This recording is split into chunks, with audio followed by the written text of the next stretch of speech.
Assalamualaikum warahmatullahi wabarakatuh. Perkenalkan, nama saya Salsabila Maura dengan NIM 14622000084.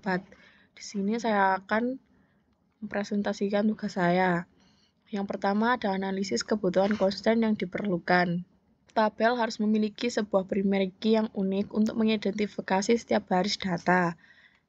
Seperti tabel rental status dengan primary key status ID, tabel movie rental dengan primary key customer ID, tabel customer dengan primary key customer ID, tabel type dengan primary key type ID, tabel employee dengan employee SIN, tabel payment ID, tabel movie ID, tabel store ID, dan juga tabel distributor ID. Kedua, foreign keys. Jika terdapat hubungan antar tabel, foreign keys dapat digunakan untuk menghubungkan antara primary key dari satu tabel dengan atribut lain dari tabel yang berhubungan. Contohnya, tabel movie rental customer ID, foreign key yang menghubungkan dengan customer ID di tabel customer. Tabel employee, store ID, foreign key yang menghubungkan dengan store ID di tabel store. Selanjutnya ada unique constraint. Beberapa atribut mungkin perlu dijadikan sebagai unit constraint untuk memastikan bahwa nilai tersebut tidak boleh duplikat. Tabel customer name, tabel employee name. Selanjutnya, referential integrity constraint, memastikan bahwa setiap nilai yang ada di foreign key harus mengacu pada nilai yang ada di primary key di tabel terkait. Contohnya, tabel movie rental, customer ID harus ada di tabel customer. Tabel employee, store ID harus ada di tabel store. Selanjutnya, check constraint, memastikan bahwa nilai-nilai tertentu memenuhi kriteria tertentu. Contohnya, tabel payment amount harus positif. Tabel type condition harus di antara nilai tertentu, misalnya baik, rusak, dan sebagainya. Default constraint, memberikan nilai default untuk atribut tertentu jika tidak ada nilai yang diberikan saat pengisian data. Contoh, tabel payment date, time, default ke waktu saat ini jika tidak ditentukan. Constraint terkait bisnis atau aplikasi spesifik. Terkadang ada kebutuhan khusus yang diperlukan untuk memastikan data yang dimasukkan sesuai dengan aturan bisnis atau aplikasi tertentu. Contohnya tabel movie, rating harus berada dalam kisaran tertentu, misalnya G, PG, PG13, atau R. Berdasarkan tabel yang diberikan, terdapat beberapa kebutuhan constraint yang perlu dipertimbangkan agar database berfungsi dengan baik dan data tetap terorganisir.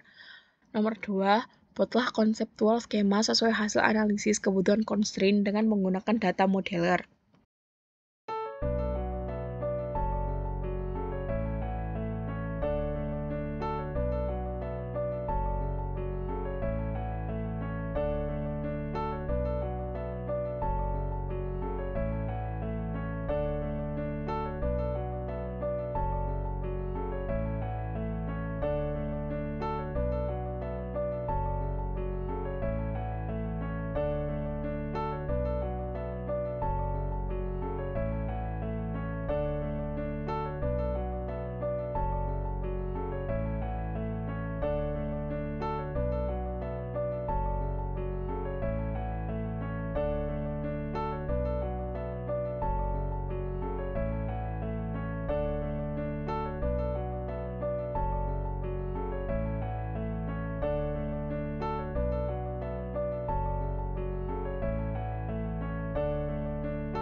pertama ada entity distributor yang memiliki atribut code, phone, name, dan address.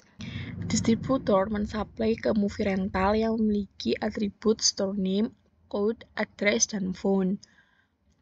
Movie rental mempekerjakan employee dengan memiliki atribut ID, phone, address, dan name. Di bawah entity movie rental ada entity customer yang memiliki atribut ID, phone, address, dan name. Customer mengunjungi movie rental untuk memilih tape yang memiliki atribut tape code condition. Tape memiliki kategori dengan entity movie yang memiliki atribut title, description, rating, actor, dan director. Setelah memilih tape dan film yang diinginkan, maka customer melakukan pembayaran atau transaksi dengan atribut time, employee ID, price, date, status, dan check. Transaksi yang dilakukan customer diproses oleh employee. Transaksi memiliki transaction type, yaitu credit card, cash, dan debit. Selanjutnya, realisasikan konseptual skema ke dalam DBMS. Seperti ini.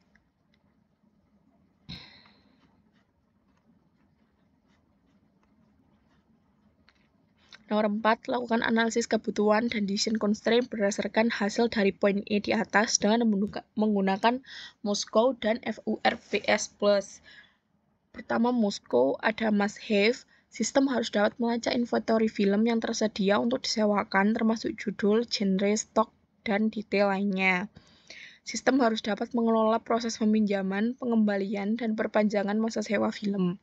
Sistem harus memiliki fungsi autentikasi dan otorisasi untuk pengguna, termasuk pelanggan dan staf.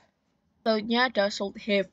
Sistem seharusnya menyediakan fasilitas untuk mencari film berdasarkan kriteria seperti judul, genre, tahun rilis, dan lain-lain. Sistem seharusnya memiliki kemampuan untuk menghasilkan laporan tentang aktivitas peminjaman, popularitas film, dan lain-lain. Sistem seharusnya tersedia sebagian besar waktu untuk memastikan ketersediaan layanan bagi pengguna. Selanjutnya, could have. Sistem bisa memiliki fitur untuk memberikan rekomendasi film kepada pelanggan berdasarkan preferensi sebelumnya atau tren populer. Selanjutnya, sistem bisa terintegrasi dengan layanan eksternal seperti sistem pembayaran online atau platform media sosial untuk meningkatkan fungsionalitas. Selanjutnya, overhead. Fungsi tambahan administratif ini mungkin termasuk fitur manajemen akun pelanggan, manajemen stok, dan lain-lain yang tidak langsung berkaitan dengan operasi inti sistem, tapi masih penting untuk efisiensi administratif. Selanjutnya, won't have. Sistem tidak akan mendukung pembelian film secara permanen, fokusnya hanya penyewaan. Sistem tidak akan mendukung penyewaan film fisik, DVD, Blu-ray, dan lain-lain secara eksklusif. Selanjutnya ada FURBS+. Pertama, fungsionali. Sistem harus dapat melacak informasi inventory film seperti judul, genre, stok, dan informasi lainnya. Sistem harus mendukung proses peminjaman, pengembalian, dan perpanjangan masa sewa film. Sistem harus menyediakan autentifikasi pengguna dan kontrol akses untuk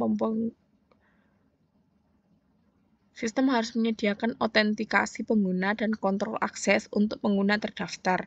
Sistem harus menyediakan kemampuan pencarian dan penyaringan film berdasarkan berbagai kriteria seperti judul, genre, dan lain-lain. Sistem harus dapat menghasilkan laporan tentang aktivitas peminjaman, popularitas film, dan lain-lain. Selanjutnya, usability. Antarmuka sistem haruslah mudah dipahami dan digunakan oleh pengguna.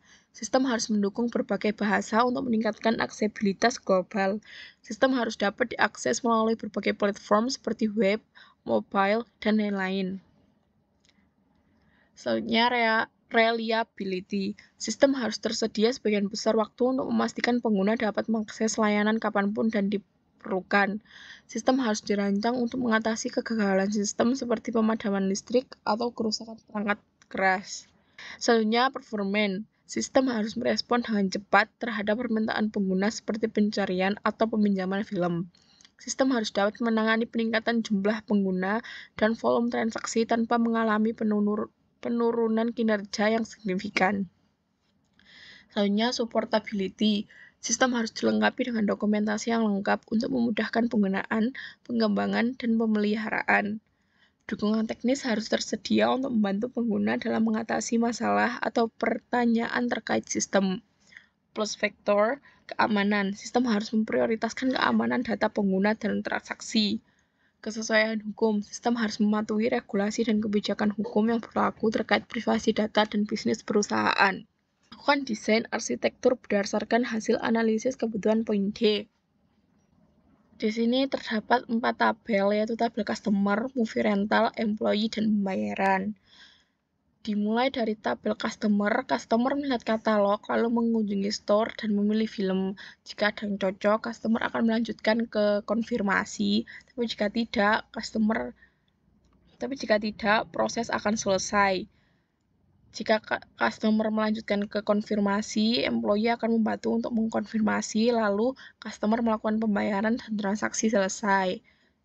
Selanjutnya,